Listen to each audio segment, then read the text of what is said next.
Final Fantasy IV is not much at a moment's glance. An influential game, sure, but not much more. It's when the Final Fantasy series began to build an identity of its own. It used the active time bar battle system for the first time of many in the Final Fantasy series. It utilized the SNES's hardware to produce some really good music, but is it any more than just what it did for future games? I mean, the plot is just about some guy who wants to eradicate all of mankind. We've seen that a million times. However, looks can be deceiving. The qualities that make this game so great lie beneath the game's surface. It explores the ideas of human nature and duality with the perfect amount of subtlety, and the game never deviates from this concept. Let me begin by elaborating on Cecil, the main character. Cecil is a knight who leads a military group called the Red Wings. His king, who raised Cecil as if he were his own son, has suddenly ordered him to invade the peaceful village of Mystyra to seize their crystal. Cecil complies, killing those who guarded it and transporting the crystal back to Baron. And yet, despite Cecil's immoral actions, he shows a touch of light inside him. He pities the people he killed, and even outwardly questions his king. In Mystyra, we stole a crystal from people who had done no wrong. I've worn this darkened armor for so long now. There's no mote of light left in me. After Cecil resolves to stop following his king's orders and do what he believes is right, he ends up wandering into the town of Mystyra much later, the same Mystyra he invaded and stole from at the beginning of the game. The same Mystyra he killed helpless mages in, who couldn't even fight back. When you return, the surviving residents shun you, are disgusted by you, fear you, or will even retaliate by inflicting status ailments on you. When Cecil requests help from the Elder of Mystyra, he says, "But I do see a glimmer of light in you that did not show itself before." Later in the story, he makes the decision to climb Mount Ordeals to leave the ways of the Dark Knight behind and become a paladin. Bid farewell to your blood-stained past. Forsake the darkness you once embraced, or the light will find no hold. Vanquish the Dark Knight. You and he are one no more.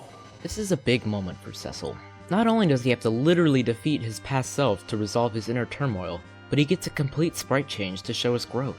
Dark armor is replaced with bright clothes and flowing white hair. Furthermore, Cecil no longer has access to the Darkness battle command. Instead, he can now cast white magic. The Darkness command boosts his attack and imbues his weapon with the dark element, and every time an enemy is hit with it, Cecil takes a small amount of damage himself. Conversely, white magic is used to heal your allies and protect them. He cannot use this secondary power to harm anyone. His development being reflected in the way his character plays shows that he no longer wishes for destruction, but rather to use his power to protect what he values. And yet, despite this major growth for his character, he's still imperfect. Later in the game, he agrees to relinquish the Earth Crystal to save his friend's life, illustrating he still harbors some immaturity. He's changed for the better, certainly, but he's still human nonetheless. Well, half-human, technically. He's actually half Lunarian, but Lunarians aren't important yet, so I'll continue. It's not just the protagonist who epitomizes the contrast. Kain, Cecil's right-hand man, interjects during Cecil's private meeting with the King of Baron. Not only is he much more direct with the king than Cecil, but after Cecil is relieved of his duties as captain of the Red Wings, and they're both forced to deliver a ring to the village of Mist, Kain reassures Cecil that the king will come to his senses and return his position after they complete the task. Kain is a voice of reason, and a way for Cecil to anchor himself. Then there's Golbez, who I'll talk more about later, but for now just know that he's the guy behind all of the prevalent appearances of monsters, and he also wants to destroy the world, or something. Golbez manipulates the darkness in Kain's heart to force him to do his bidding, even to fight Cecil for him. This exemplifies that even Kain, the most righteous of soldiers, can succumb to the cause of evil. And yet, despite nearly killing his best friend and stealing the Wind Crystal from Golbez, the only thing that can briefly bring Kain to his senses is the pleas of Rosa.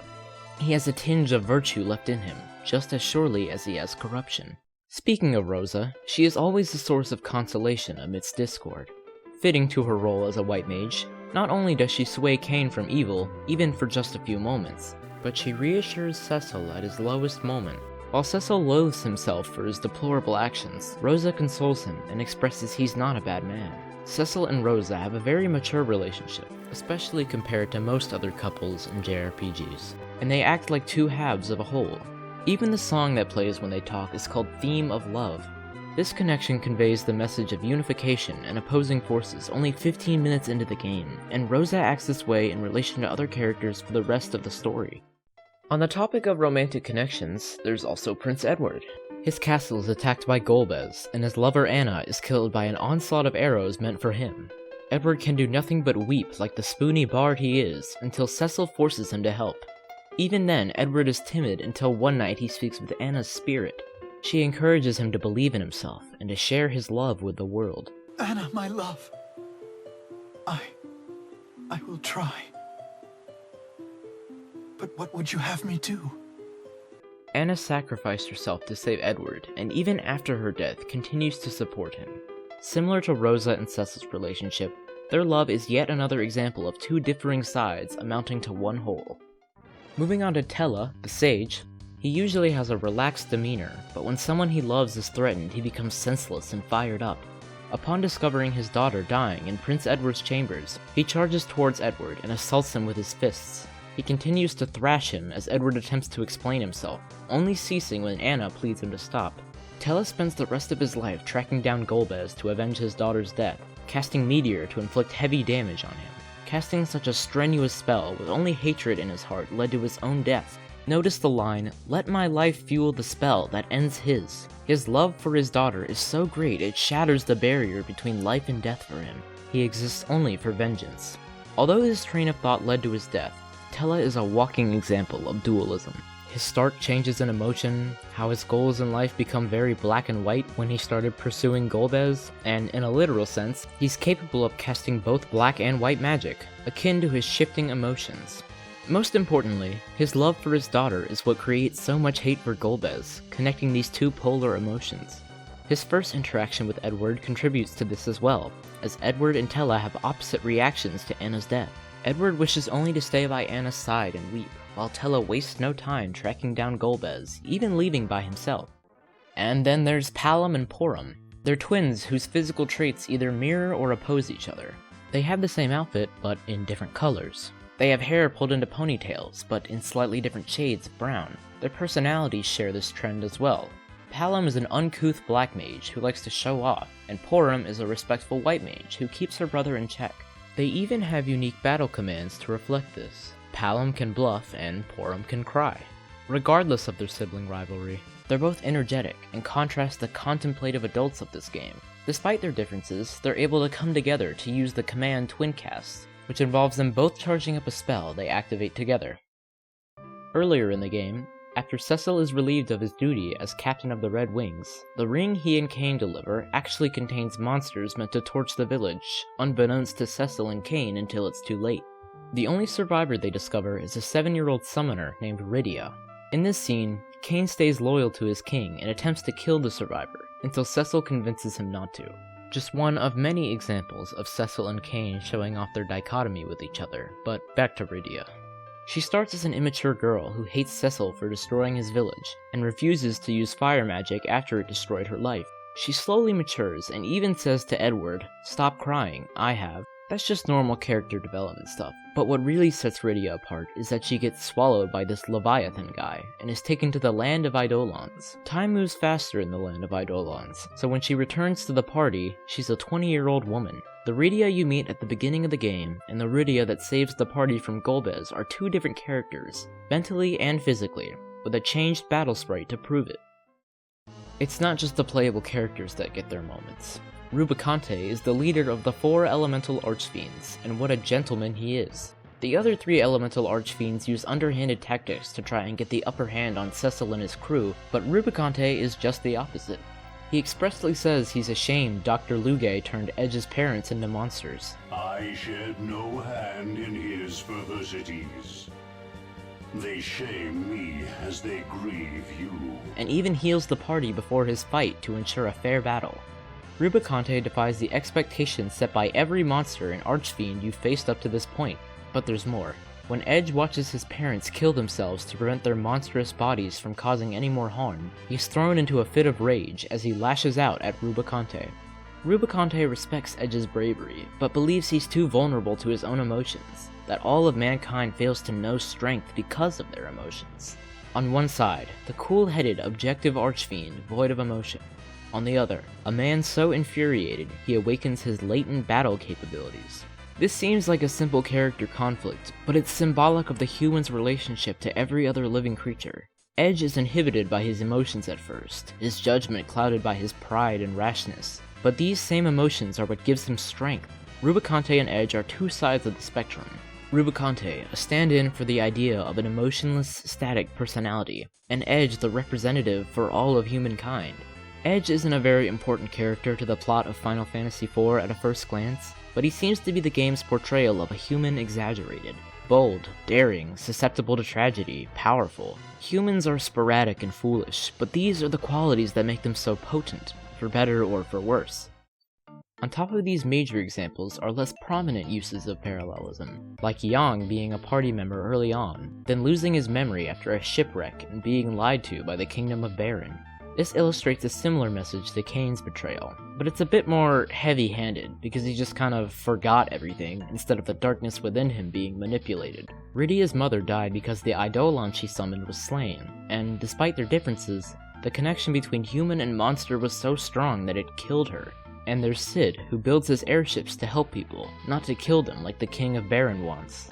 Speaking of the king, even this largely unimportant NPC shows his duplexity when he shifts from a noble leader and father figure to a merciless killer. And of course, the Mac Daddy of duplexity himself, Golbez. What better a pawn could Zemus have possibly chosen than this? Where will you go? To put an end to all of this. Golbez was born as a boy named Theodore. He was born from a father who was a Lunarian who came to Earth from the moon and taught humans the way of magic, and a mother who was human.